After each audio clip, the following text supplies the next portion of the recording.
Ever connected to free Wi-Fi at a cafe, airport, or shopping center and thought, nice, free internet?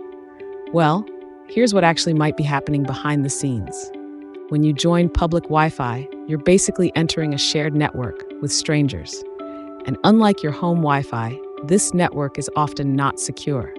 That means hackers on the same network can potentially see what you're doing.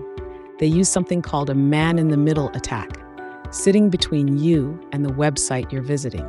So instead of your data going straight to the site, it goes through them first. They might be able to steal things like your passwords, emails, or even banking details. And it gets worse. Some fake Wi-Fi networks are set up on purpose, with names like free airport Wi-Fi or cafe guest, just to trick you into connecting. Once you're in, they've got access. So what should you do? Avoid logging into sensitive accounts on public Wi-Fi.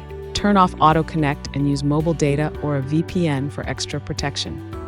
Because free Wi-Fi, it's not always free. Sometimes you're the price. Follow for more simple tech tips. Tech made easy, because not everyone is a tech